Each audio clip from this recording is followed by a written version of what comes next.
Welcome to Palnadu Puchamma channel. ఈరోజు మనం కోదండ రామాలయం ఒంటిమిట్ట వైఎస్ఆర్ జిల్లా ఒంటిమిట్టలో ఉన్న రామాలయం గురించి తెలుసుకుందాం. కోదండ రామాలయం ఆంధ్రప్రదేశ్ రాష్ట్రంలోని వైఎస్ఆర్ జిల్లాకు చెందిన ఒంటిమిట్టలోని ప్రాచీన హిందూ దేవాలయము. ఇక్కడి మూలమూర్తులు కోదండరాముడు, సీతాదేవి, లక్ష్మణస్వామి.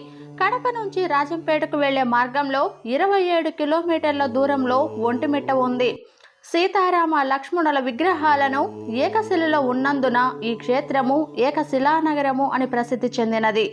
నవ్యాంధ్ర ఏర్పడిన తరువాత ఈ ఆలయం ఉన్న ఒంటిమిట్టను ఆంధ్ర భద్రాచలం పేరుగాంచింది. ఆంధ్రప్రదేశ్ ప్రభుత్వం శ్రీరామ నవమి రోజున ఈ ఆలయంలోనే అధికారికంగా ప్రత్యేక కార్యక్రమాలను నిర్వహిస్తుంది. శ్రీరామ నవమి రోజున ప్రభుత్వం తరపున పట్టు వస్త్రాలు, తలంబ్రాలు సమర్పిస్తారు. భౌగోళికం చూసినట్లయితే కడప తిరుపతి రహదారిపై కడప నుంచి 26 కిలోమీటర్ల దూరం ప్రయాణిస్తే ఆలయానికి చేరుకోవచ్చు. రైలులో రాజంపేట లేక కడప సమీప రైల్వే స్టేషన్లు, తిరుపతి విమానాశ్రయం 100 కిలోమీటర్ల దూరంలో ఉంది. చరిత్ర చూసినట్లయితే స్థల పురాణం, రామలక్ష్మణులు చిన్నపిల్లలుగా ఉన్నప్పుడు విశ్వామిత్రుడు వారిని తమ యాగరక్షణకు తీసుకున్నాడని తెలిసిందే. కానీ సీతారామ కళ్యాణం జరిగినా కూడా అలాంటి సందర్భమే ఒకటి ఏర్పడింది. అప్పుడు మృకండు మహర్షి, శృంగి మహర్షి రాముని ప్రార్థించడంతో దుష్ట శిక్షణ కోసం ఆ స్వామి సీతా లక్ష్మణ సమేతుడై అంబుల పొది, పిడిబాకు కోదండం పట్టుకొని ఈ ప్రాంతానికి వచ్చి యాగరక్షణ చేశాడని పురాణం చెబుతుంది.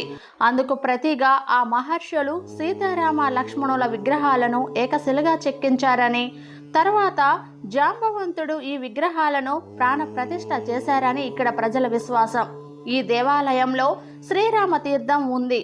సీత కోరికపై శ్రీరాముడు రామబాణంతో పాతాళ గంగను పైకి తెచ్చాడని అంటారు. చారిత్రక విశేషాలు చూసినట్లయితే గోపుర నిర్మాణం చోళ శిల్ప సంప్రదాయంలో అద్భుతంగా ఉంటుంది. ఫ్రెంచ్ యాత్రికుడు వెర్నియర్ 16వ శతాబ్దంలో ఈ రామాలయాన్ని దర్శించి భారతదేశంలోని పెద్ద గోపురాలలో ఈ రామాలయ గోపురం ఒకటి అని కీర్తించాడు. ఆంధ్ర మహాభాగవతాన్ని రచించిన పోతన తాను ఏకశిలపురి వ్రాసినానని చెప్పుకున్నాడు. అంతేకాక తన భాగవతాన్ని ఈ కోదండరామునికి అంకితం గావించాడు. దాన్ని బట్టి భాగవతంలో ఈ ప్రాంతానికి చెందిన వాడుక మాటలు కొన్ని ఉండటాన్ని బట్టి ఆయన కొంతకాలం ఇక్కడ నివసించాడని భావిస్తున్నారు. ఆలయ విశేషాలు చూసినట్లయితే ఈ ఆలయంలోని ప్రధాన విగ్రహం యొక్క ఒకే శిలలో రాముడు, సీత, లక్ష్మణుడు విగ్రహాలు చెక్కబడ్డాయి. దేవాలయాలలోని మూల విగ్రహాలలో రాముని విగ్రహం పక్కన హనుమంతుడి విగ్రహం లేని రామాలయం భారతదేశంలో ఇదొక్కటే. శ్రీరామ హనుమంతుల కలయికకు ముందే ఒంటిమిట్టలో సీతారామ లక్ష్మణుల ఏకశిలా విగ్రహం స్థాపించినట్లు కథనం.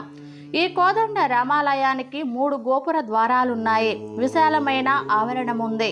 ఆలయ ముఖద్వారం ఎత్తు సుమారు 160 అడుగులు. 32 శిలా స్తంభాలతో రంగమంటపం నిర్మించబడింది.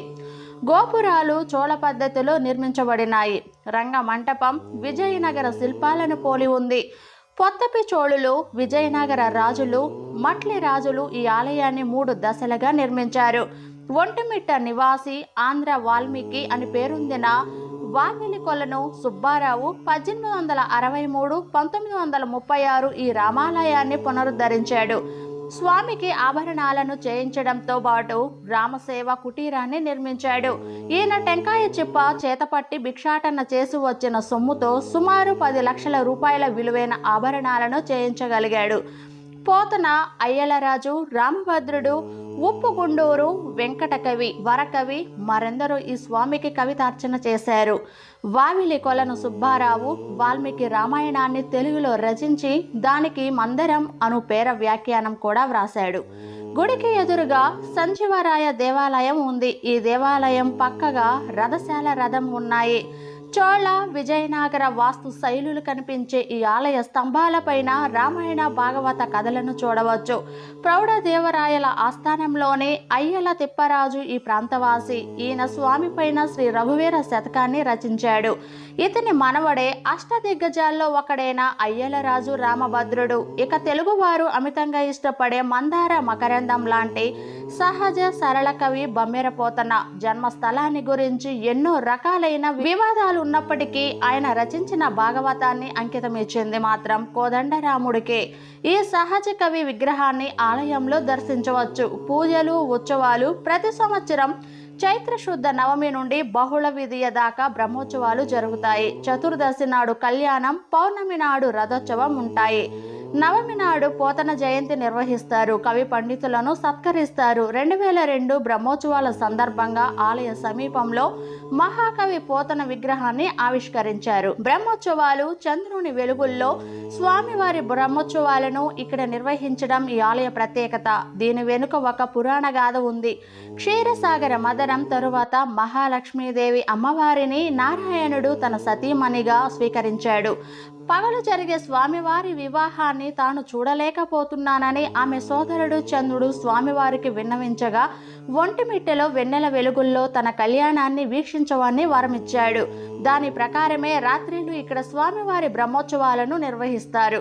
ప్రతి ఏటా శ్రీరామనవమి ఉత్సవాలు 9 రోజుల పాటు ఘనంగా నిర్వహిస్తారు.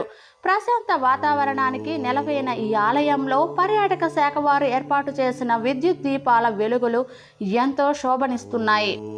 ఇమాం బేగ్ బావి ఒంటిమిట్ట రామాలయం సందర్శకులను ఆకర్షించే అంశాల్లో ఇమాం బేగ్ బావి ఒకటి.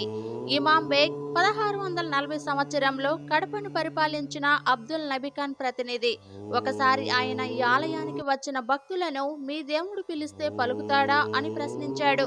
చిత్తశుద్ధితో పిలిస్తే ఖచ్చితంగా పలుకుతాడని వారు సమాధానమివ్వగా ఆయన 3 సార్లు రాముని పిలిచాడు.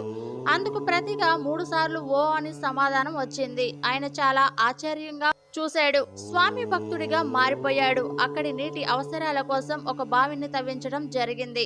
ఆయన పేరు మీదుగానే ఈ బావిని ఇమాం బేగ్ బావిగా వ్యవహరించడం జరుగుతుంది. అందువలన ముస్లింలు కూడా ఈ ఆలయాన్ని దర్శించుకుంటున్నారు. ఇలాంటి ఇన్ఫర్మేటివ్ వీడియోస్ గురించి తెలుసుకోవడానికి మా ఛానల్ను సబ్స్క్రైబ్ చేసుకోండి. అలానే షేర్ చేయండి, లైక్ చేయండి. Thank you for watching. Thank you.